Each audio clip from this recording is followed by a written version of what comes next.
Aujourd'hui, je vais vous donner à voir ce qui se passe sur notre groupe de discussion qui est en accès libre, où il y a le lien en description. Donc, c'est un groupe sur Telegram. Donc, il suffit simplement de cliquer sur ce lien pour rentrer dans le groupe de discussion qui concerne tous ceux qui sont dans la VAE, dans la démarche de VAE, que ce soit ES ou ME.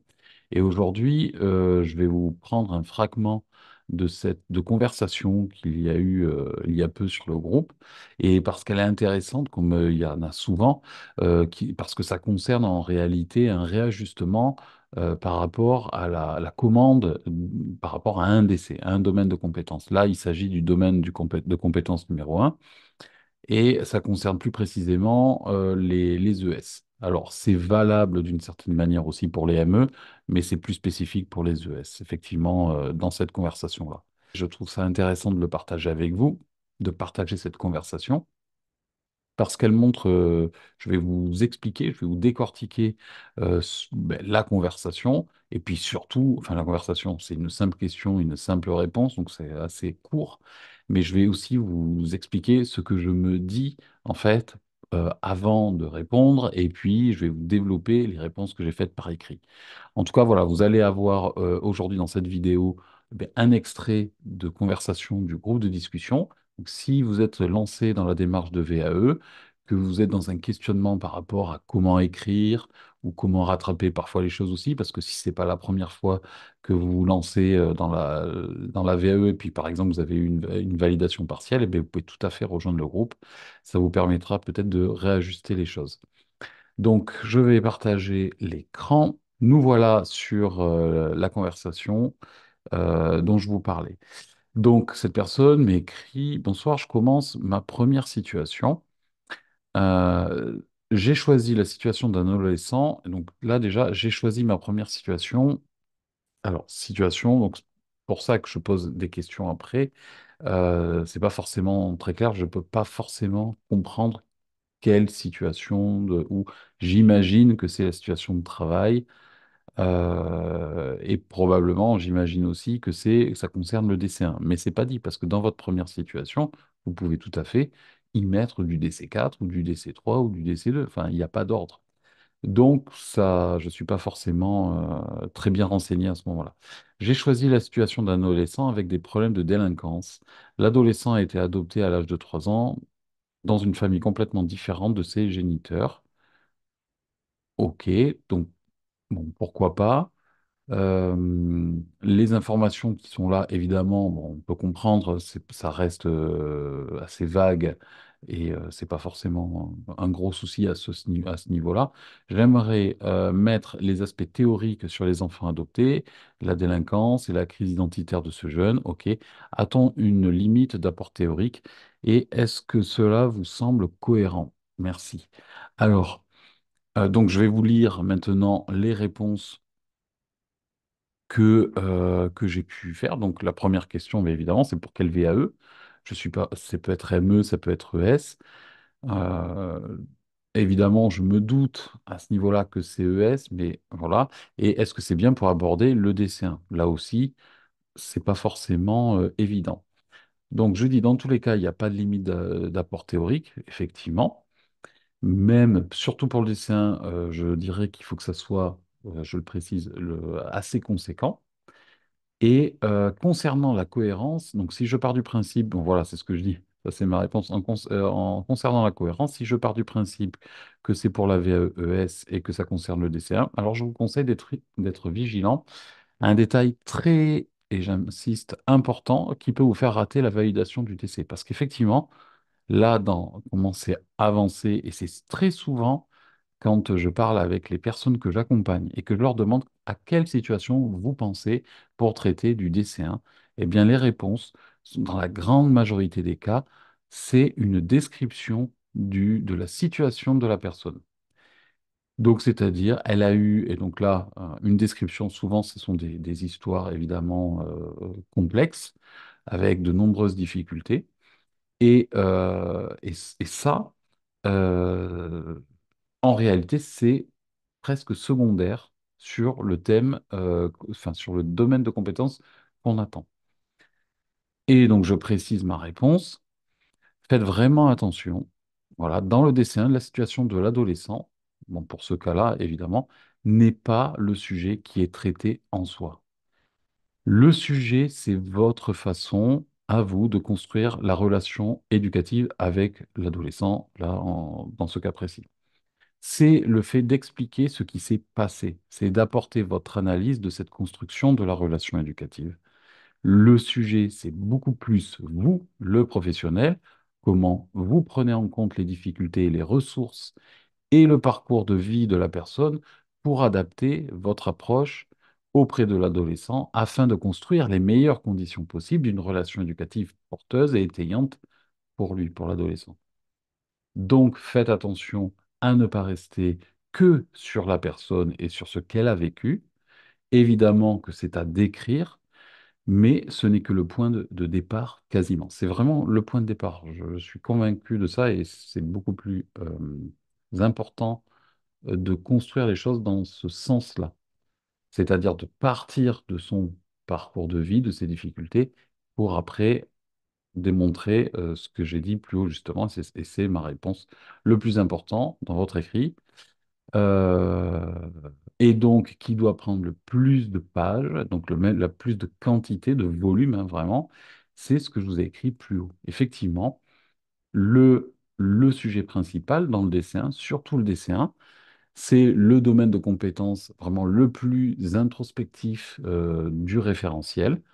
On attend beaucoup plus que vous montriez quel professionnel vous êtes et de voir votre capacité de réflexion et d'analyse autour de la construction de la relation. C'est ça le cœur du sujet. Donc, en réalité, le parcours de la personne, son vécu, ses difficultés, c'est parfois des histoires extrêmement complexes qui peuvent être parfaitement intéressantes et singulières et tout ça. Et donc, on se dit, ouah, comment il va faire? En réalité, ce côté-là est vraiment secondaire.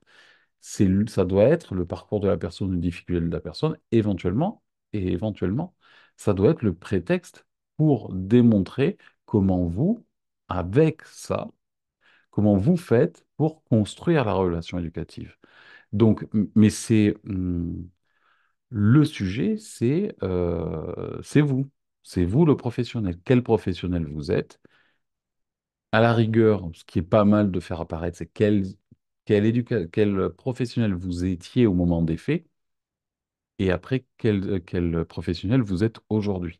C'est cette évolution-là qui compte le plus. Les membres du jury, ce qu'on fait, c'est qu'on va évaluer vos compétences, pas forcément à votre capacité à répondre à des questions, à des problèmes que vous posez dans ce décès-là, dans ce domaine de compétences-là, on va plutôt euh, évaluer des compétences à votre capacité à poser des questions. Et plus les questions seront pertinentes et fines, plus elles vont démontrer une capacité d'analyse plutôt fine. Et donc c'est là où en fait vous faites votre démonstration des compétences. Le piège, c'est de dire je sais répondre à toutes les éventualités. Voilà, la pire des choses que vous pourriez écrire, c'est je suis super éducateur, j'ai compris beaucoup de choses. Et ça c'est vraiment le piège qui vous est tendu, enfin, dans lequel certaines personnes tombent et qui ne vont pas forcément valider. Le piège aussi, c'est de consacrer tout son écrit dans le dessin sur monsieur ou madame, ou enfin peu importe, tel jeune a des difficultés dans la relation, tout ce que vous voulez, enfin, quelles que soient ces difficultés et je mets en place quelque chose pour ça, en termes de projet, j'entends, hein. Je mets ci et ça comme outil en place, comme accompagnement pour améliorer ces difficultés.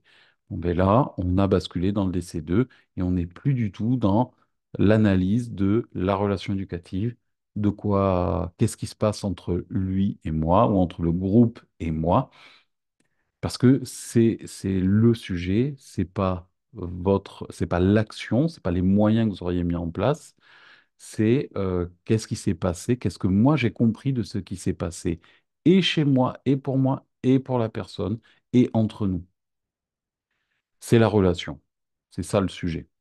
Et votre capacité à vous, professionnel, de la construire. Tous ces sujets-là sont facilement abordables sur le chat, si vous nous rejoignez sur le groupe. Donc, il suffit de cliquer en description et rejoindre le groupe sur Telegram. Sur ce groupe, je diffuse aussi du contenu, c'est-à-dire des documents parfois utiles à lire, qui peuvent toujours vous servir pour la VAE. Et évidemment, ce genre de conversation, c'est celle que j'ai très régulièrement avec les personnes que j'accompagne, que ça soit sur le groupe ou que ça soit en individuel. J'en profite pour faire une petite annonce. Le groupe, je vous rappelle que c'est un accompagnement de 60 heures sur l'année.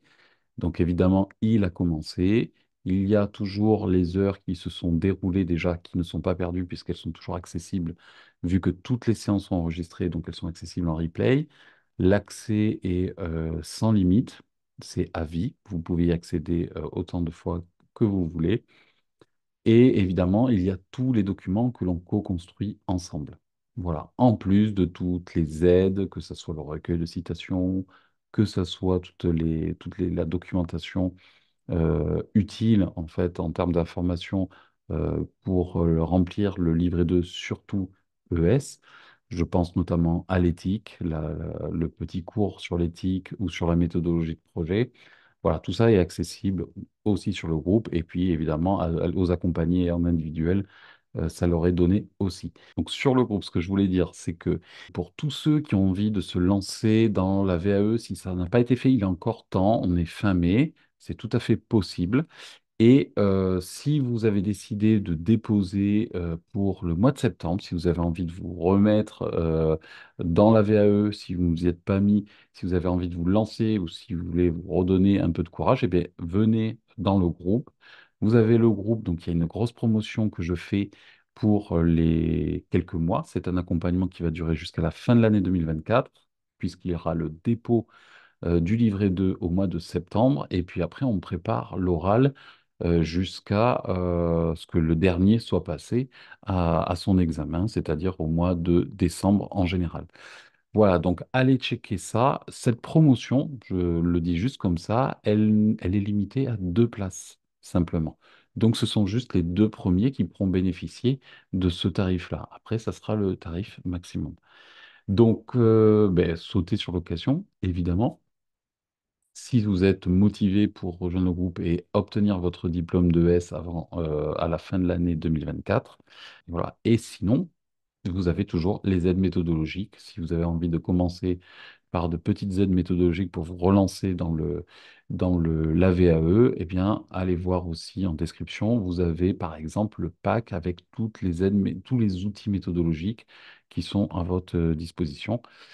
C'est le plus intéressant au niveau économique. Voilà. Je vous souhaite bon courage pour votre VAE et je vous dis à très bientôt. Ciao.